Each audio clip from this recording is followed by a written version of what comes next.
नमस्कार दोस्तों, आप सभी का स्वागत है आपके अपने YouTube channel study with Chandra में। मैं बुद्धसेन चंद्रा आप सभी लोगों का तहे दिल से हार्दिक स्वागत करता हूं।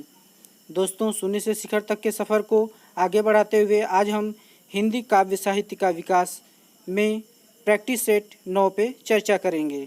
तो हमारा पहला प्रश्न है, साहित्य लहरी के रचनाकार हैं कबीरदास, तुलसीदास, सूरदास या भारतेंदु हरिश्चंद्र। साहित्य लहरी के रचनाकार कौन है? सूरदास। ऑप्शन नंबर 3 सही हो जाएगा, सूरदास। सूरदास हिंदी के भक्ति काल के महाकवि थे। हिंदी साहित्य में कृष्ण के अनन्य उपासक और ब्रज भाषा के श्रेष्ठ कवि सूरदास हिंदी साहित्य के सूर्य माने जाते हैं। दोस्तों, प्रश्न नंबर 2 की तरफ बढ़ते हैं। प्रश्न नंबर 2 हमारा है, भारतेंदु हरिश्चंद्र की रचना है, निम्न में से भारतेंदु हरिश्चंद्र की रचना कौन सी है? साहित्य लहरी, सतसई श्रृंगार, हिंडोल या इनमें से कोई नहीं। तो भारतेंदु हरिश्चंद्र की रचना कौन सी है? श्रृंगार सतसई। ऑप्शन नंबर 2 सही है, श्रृंगार सतसई। भारतेंदु हरिश्चंद्र की अन्य साहित्यिक रचनाएं देखते हैं, जैसे दुर्लभ बंधु, अंधेर नगरी, चौपट राजा। दोस्तों, इसी के साथ प्रश्न नंबर 3 की तरफ बढ़ते हैं। प्रश्न नंबर 3 हमारा है, श्रृंगार लहरी रचना है तुलसीदास, चतुर्भुज दास, जगन्नाथ दास रत्नाकर या नाभा दास की। श्रृंगार लहरी किसकी रचना है? जगन्नाथ दास रत्नाकर की। ऑप्शन नंबर 3 सही है। रत्नाकर आधुनिक युग के श्रेष्ठ ब्रज भाषा के कवि माने जाते हैं। प्रश्न नंबर 4 की तरफ बढ़ते हैं। प्रश्न नंबर 4 हमारा है, चंद बरदाई की रचना है पृथ्वीराज रासो, साकेत, रामचरितमानस या कामायनी। तो चंद बरदाई की रचना कौन सी है? पृथ्वीराज रासो। ऑप्शन नंबर 1 सही हो जाएगा, पृथ्वीराज रासो। चंद बरदाई को हिंदी का पहला कवि और उनकी रचना पृथ्वीराज रासो को हिंदी की पहली रचना का सम्मान प्राप्त है। पृथ्वीराज रासो हिंदी काव्य का सबसे बड़ा ग्रंथ है। इसमें 10,000 से अधिक छंद हैं। प्रश्न नंबर 5 की तरफ बढ़ते हैं। प्रश्न नंबर 5 हमारा है, राष्ट्र कवि की उपाधि से विभूषित हैं। राष्ट्र कवि की उपाधि से कौन विभूषित हैं? राम कुमार वर्मा, मैथिली सरल गुप्त, महादेवी वर्मा या सूर्यकांत त्रिपाठी निराला। तो राष्ट्र कवि किसको कहा जाता है? तो मैथिली सरल गुप्त को। ऑप्शन नंबर 2 सही हो जाएगा, मैथिली सरल गुप्त। मैथिली सरल गुप्त की अन्य रचनाएं साकेत, भारत भारती, जयद्रथ वध, पंचवटी। महात्मा गांधी जी ने मैथिली सरल गुप्त को राष्ट्र कवि की उपाधि प्रदान किया।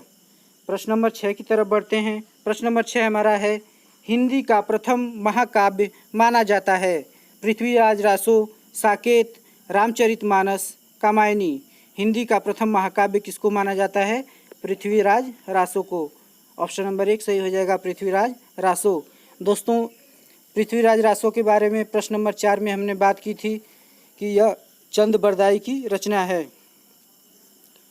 प्रश्न नंबर 7 की तरफ बढ़ते हैं। प्रश्न नंबर 7 हमारा है, निम्नांकित में से कौन सा कवि कृष्ण भक्ति काव्य धारा से संबंधित नहीं है?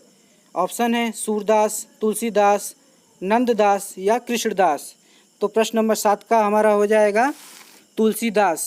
ऑप्शन नंबर 2 सही हो जाएगा, तुलसीदास। तुलसीदास की अन्य साहित्यिक रचनाएं हैं, जैसे रामचरितमानस, विनय पत्रिका, दोहावली, कवितावली, वैराग्य संदीपनी, जानकी मंगल, पार्वती मंगल इत्यादि। प्रश्न नंबर 8 की तरफ बढ़ते हैं। प्रश्न नंबर 8 हमारा है, संत काव्यधारा के कवि नहीं हैं। संत काव्यधारा के कवि कौन नहीं है? कबीरदास, रैदास, कुतुबन या दादू दयाल। तो संत काव्यधारा के कौन कवि नहीं है? कुतुबन। ऑप्शन नंबर 3 सही हो जाएगा। प्रश्न नंबर 9 की तरफ बढ़ते हैं। प्रश्न नंबर 9 हमारा है, प्रेमाश्रयी सूफी काव्यधारा का संबंध किससे है? कृष्ण भक्ति शाखा से, सगुण भक्ति से, निर्गुण भक्ति से या राम भक्ति से। तो प्रश्न नंबर 9 का हो जाएगा निर्गुण भक्ति से। ऑप्शन नंबर 3 सही हो जाएगा, निर्गुण भक्ति। प्रश्न नंबर 10 की तरफ बढ़ते हैं। प्रश्न नंबर 10 हमारा है, रुनकता नामक स्थान संबंधित है। रुनकता नामक स्थान किससे संबंधित है? हजारी प्रसाद द्विवेदी से, सदल मिश्र से, लक्ष्मण सिंह से या सूरदास से। तो कौन सा सही हो जाएगा? ऑप्शन सूरदास से। सूरदास का जन्म रुनकता में हुआ था। ऑप्शन नंबर 4 सही है।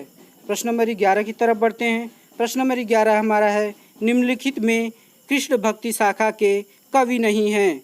सूरदास, नाभादास, कृष्णदास या नंददास? तो कृष्ण भक्ति शाखा के कौन कवि नहीं हैं? नाभादास। ऑप्शन नंबर 2 सही हो जाएगा, नाभादास। नाभादास किस शाखा के कवि हैं? तो यह राम भक्ति शाखा के कवि हैं। नाभादास की अन्य साहित्यिक रचनाएं हैं जैसे भक्तमाल, अष्टयाम, राम भक्ति संबंधी स्फुट पद। नाभादास के गुरु का नाम अग्रदास था। प्रश्न नंबर 12 की तरफ बढ़ते हैं। प्रश्न नंबर 12 हमारा है, रीतिमुक्त काव्य धारा के कवि हैं? घनानंद, सेनापति, बिहारी या वृंद? रीतिमुक्त के कौन कवि हैं? घनानंद। ऑप्शन नंबर 1 सही हो जाएगा, घनानंद। घनानंद की अन्य रचनाएं हैं जैसे सुजान सागर, सुजान संबोधन, रसकेली बल्ली, वरिष्ठ लीला या और प्रभाकांड। प्रश्न नंबर 13 की तरफ बढ़ते हैं। प्रश्न नंबर 13 हमारा है, कठिन काव्य का प्रेत कहा जाता है? कठिन काव्य का प्रेत किस कवि को कहा जाता है? घनानंद को, भूषण को, केशव दास को या पद्माकर को? तो कठिन काव्य का प्रेत किसको कहा जाता है? केशव दास को। ऑप्शन नंबर 3 सही हो जाएगा, केशव दास। केशव दास की अन्य रचनाएं हैं रसिक प्रिया, कवि प्रिया, छंदमाला, रामचंद्रिका, रतन बावनी, विज्ञान गीता इत्यादि। प्रश्न नंबर 14 की तरफ बढ़ते हैं।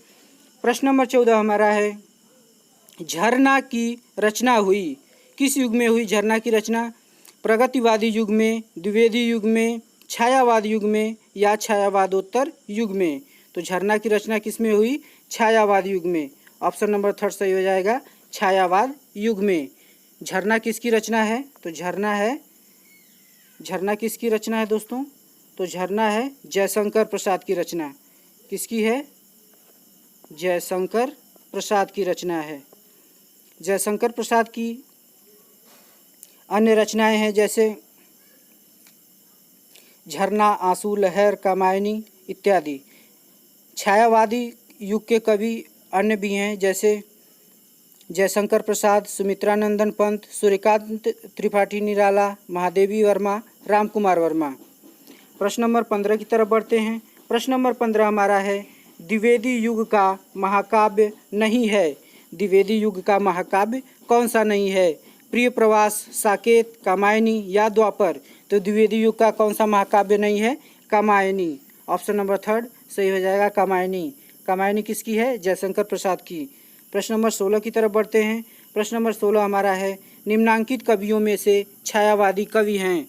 जयशंकर प्रसाद, बिहारी, नागार्जुन, जगन्नाथ दास, रत्नाकर। दोस्तों इसी तरह से प्रश्नों को बनाया जाता है तोड़ मरोड़ कर और आपको फंसाया जाता है। तो प्रश्न नंबर 16 का कौन सा हो जाएगा? छायावादी कवि हैं कौन से? जयशंकर प्रसाद। ऑप्शन नंबर 1 सही हो जाएगा, जयशंकर प्रसाद। दोस्तों प्रश्न नंबर 17 की तरफ बढ़ते हैं। प्रश्न नंबर 17 हमारा है, कृष्ण काव्य धारा के प्रतिनिधि कवि हैं? मीरा, रसखान, परमानंद दास या सूरदास? तो कृष्ण भक्ति शाखा के काव्य धारा के प्रतिनिधि कौन कवि हैं? तो यह हैं सूरदास। ऑप्शन नंबर 4 सही हो जाएगा, सूरदास। सूरदास के बारे में हमने प्रश्न नंबर 1 में बात किया था कि इनकी रचनाएं हैं सूर सागर, सूर सरावली, साहित्य लहरी, नल दमयंती इत्यादि। प्रश्न नंबर 18 की तरफ बढ़ते हैं। प्रश्न नंबर 18 हमारा है, नई कविता का आरंभ हुआ 1954 में, 1940 में, 1950 में या 1955 में? तो नई कविता का आरंभ कब हुआ? 1954 में। ऑप्शन नंबर 1 सही हो जाएगा, 1954। दोस्तों प्रश्न नंबर 19 की तरफ बढ़ते हैं। प्रश्न नंबर 19 हमारा है, हरिऔध का जन्म स्थान है? एबटाबाद। दोस्तों ये गलत हो गया है, यह है निजामाबाद, काशी, फर्रुखाबाद। तो कौन सा हरिऔध का जन्म स्थान? निजामाबाद। निजामाबाद। ऑप्शन नंबर 2 सही हो जाएगा, निजामाबाद। प्रश्न नंबर 20 की तरफ बढ़ते हैं। प्रश्न नंबर 20 हमारा है, कौन सी रचना धर्मवीर भारती की है? अरिमा, अपरा, अंधा युग या अर्चना? तो कौन सा ऑप्शन हो जाएगा सही? अंधा युग धर्मवीर भारती की रचना है। ऑप्शन नंबर थर्ड सही है। धर्मवीर भारती की रचना अंधा युग। दोस्तों अगले क्वेश्चन की तरफ बढ़ते हैं। प्रश्न नंबर 21 की तरफ। निहार कृति है जयशंकर प्रसाद की, महादेवी वर्मा की, सुमित्रा नंदन पंत की या सूर्यकांत त्रिपाठी निराला की? तो निहार किसकी है? महादेवी वर्मा की। महादेवी वर्मा को आधुनिक मीरा भी कहा जाता है। महादेवी वर्मा की अन्य रचनाएं निर्जा, यामा, पथ के साथी, स्मृति की रेखाएं इत्यादि। प्रश्न नंबर 22 की तरफ बढ़ते हैं। प्रश्न नंबर 22 है, पंत जी की किस रचना पर ज्ञानपीठ पुरस्कार दिया गया है? लोकायतन, युगांत, कला और बूढ़ा चांद, चिदम्बरा। तो पंत जी की चिदम्बरा रचना पर उन्हें ज्ञानपीठ पुरस्कार मिला है। प्रश्न नंबर 23 की तरफ बढ़ते हैं। प्रश्न नंबर 23 हमारा है, कामायनी महाकाव्य में सर्गों की संख्या है 9, 12, 15 या 17? तो कितने सर्ग हैं कामायनी में? तो 15 सर्ग हैं। ऑप्शन नंबर थर्ड सही हो जाएगा 15।